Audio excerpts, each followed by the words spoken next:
Are you scared of selling? Are you worried about being too pushy? Will anyone even buy? Or is it just hard and you don't enjoy selling? Well, there is another way. You need to be more lamppost. Welcome aboard, folks, to the Annoyingly Optimistic Show, the go-to destination for the savviest entrepreneurs and business owners who crave a heady concoction of knowledge, inspiration, and a sprinkling of humour.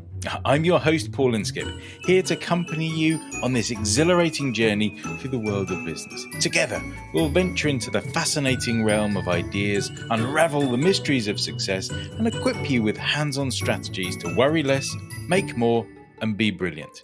I'd love to hear from you, so please reach out, comment, or message me to share how you've been helped, inspired, or simply got a fresh outlook. Let's embark on this annoyingly optimistic adventure together. And remember, worry less, make more, and be brilliant. Now, very few people get into running their business because they want to be a salesperson, unless that's your job, and in which case, high five. But sales are seen as that necessary evil. That thing we have to do and that we have to be amazing at. Otherwise, there'll be no food for the cat. And no one likes a grumpy cat. The problem comes that in our rush to avoid the thing we don't like or that we didn't think we were good at, we invariably make it worse. We create the very situations that we feared, and our customers don't look forward to it either. It's a lose-lose situation, and it doesn't take much to work out that that's less than ideal. So how does being more lamppost help? What does it even mean? Do you have to master the art of standing really, really still? Or maybe you have to strap a torch to your head? Or do you have to let every local dog pee on your leg? Spoiler alert, it's not the last one. Being more lamppost is about taking a step back and working out what you're really doing. Now, in most businesses, particularly those where service is a significant part, when it comes to payment, we should not be selling. Instead, we should be guiding our customers to their destination, showing them what's available and helping them choose. We're not tricking them. We're not using horrible hard sell tactics or trying to bamboozle them with nasty sales techniques. By being more lamppost, we're taking the time, being there every step of the way and helping them choose. Being more lamppost starts long before any actual selling. It starts with our branding, marketing, and our words, the way we talk, promote, and position our businesses. It's already started, and it usually starts a long time before we have any direct contact with our customers. On your social media, on your website, you can either start the doom selling, or you can begin guiding and showing your customer. So don't keep them in the dark.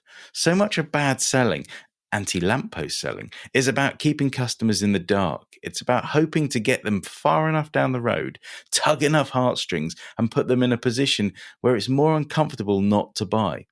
Now, no one enjoys that, but we put up with it. We put ourselves and our customers through this time and time again, rather than look for the light at the end of the tunnel.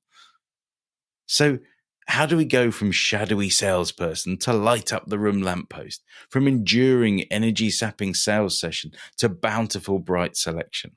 It starts with a simple, but not easy, the best things rarely are, mental shift. It starts with ensuring that you not only believe in what you offer, but that you truly value the offer and that you understand, and I mean really understand, why things are priced the way they are. This only comes from a deep understanding of your business, how it works and what everything costs, every time spending, money spending aspect in minute detail. Appreciate and understand what you're actually worth, and you are one step closer to easier sales. Without this, though, you rarely value what you offer and therefore will choose the old sales techniques out of embarrassment. Now, really delving into understanding the cost of your business and unraveling the simple tools and strategies for making price fun and profitable is subject for another time, or maybe even another podcast. Now, once you value what you do and understand it and can talk about it confidently with passion, well, guess what? Start talking about it. From the website to the marketing to the pre-information and all the way through the process, talk about the value, the amazing things you offer, show them, guide them, be more like a lamppost so that they understand the value. Don't be coy. Don't hide the prices in the dark. Illuminate them and talk about them. By understanding your own value, by talking about the value the customer gets, you aren't trying to trick them or pressure them.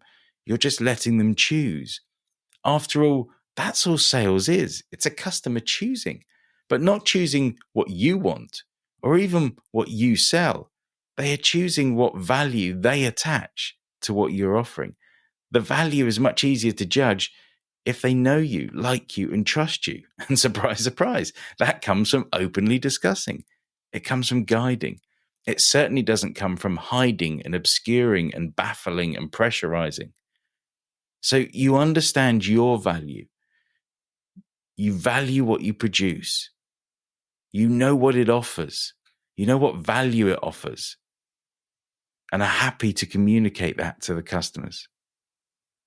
So the next thing to being more lamppost is how you build up to the final sell. As I said just now, salesy tactics of trying to corner your customers, hem them in and force a sale isn't fun. But as with many things, it's born out of a continual search as business owners for a quick fix, an easy win, or the everyone else does it this way method. In this particular instance, as we rely on emotional cornering to do the hard work, when we're cornered, we can force people to make decisions. But it means we've spent the least amount of time and effort, or how should I put it, we've spent the least amount of time and effort on our customers. Instead of explaining to them what's on offer, how it works, what's involved, we rush this part. But this is where being more lamppost starts. Now, an example I like to give here, because this is where I typically get a lot of resistance, especially if your selling is all at the end and little or none at the beginning. Businesses will have spent years hiding in the dark, convincing themselves that they have to charge at the end because their customers simply won't pay at the beginning if they don't know what they're getting. Now, not only is this idea a trap, keeping you in the shadows, but it's also wrong. And we see the opposite is true time and time again. Now, when you buy a house, a holiday, a car, a new computer, any big ticket item, do you get to live in it for a few weeks, fly to the holiday destination and test out the room, drive the car for 6 months? Basically, do you get to touch it, feel it, use it, and fully understand all of the intricacies and value before you eventually pay for it? No, of course you don't. Now, before you jump in, I know what you're thinking, but people know the value of a car or a holiday. They don't know the value of my super unicorn waterproof-based weaving course, or whatever it might be. Wait for it. There you go. You should be thinking now, no, they don't know the value, but they do know the value of the house on the holiday. Why? Because there were videos and guides and reviews and viewings and photos. The list goes on. There was a whole host of information, education that went on long before they paid the money and even further before they got to enjoy their purchase. The difference is that guiding light, by shining a light on their product or service with reviews, videos, guides, third-party reviews, samples, you name it, by spending time and effort to explain, show, and demonstrate the value, people are willing to pay the money. Not because you've sold to them, but because you've guided them, shown them what's available. And that's what being more lamppost is about, helping them to understand. So the sales starts as soon as they start finding out about what you do, through every piece of marketing, through every communication and every interaction, so that when the time is right, when they reach that point, they value what you do. They value what's on offer and they choose what they want. And all you have to say is, how would you like to pay?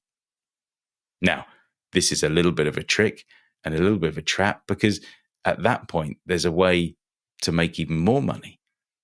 But maybe I should save that for another time, or maybe another podcast. So being more lamppost is about glowing with value, shedding light on the buffet of options and possibilities that your customer has, and guiding them on a twinkling path to the product or service they desire. It's about detaching yourself from the shadows of stereotypically sketchy salesperson. Apologies again if you're in sales. Love you, really. It's about flipping the switch on your mindset, learning to treasure your work like a moth loves a lamp, and dedicating the time to enlighten and ignite a spark of inspiration in your customers. This paves the way towards what both of you desire, a connection and a wonderful purchase. Well, my my eternally sunny friends, that's a wrap on another episode of the Annoyingly Optimistic Show, where I added a dash of positivity to your day, whether you liked it or not. Now, if you're itching for more, remember to subscribe on your favourite podcast platform. It's like inviting me to a never-ending happiness party in your ears, where everyone's welcome and there's always enough confetti to go around. Now, don't forget to leave a rating and a comment. I'd love to hear what you think, even if you're like, "Oh, Paul, you're way too cheery. Stop making me smile so much." And finally, if you've got any questions, stories, or can't contain your optimism anymore, get in touch with me by visiting the website worrylessmakemore.co.uk. I'm just a click away from lighting up your day even more. Thanks for joining me, and I can't wait to bring you more delight in your lives on the next episode of the Annoyingly Optimistic Show. Until then, worry less, make more, and be brilliant.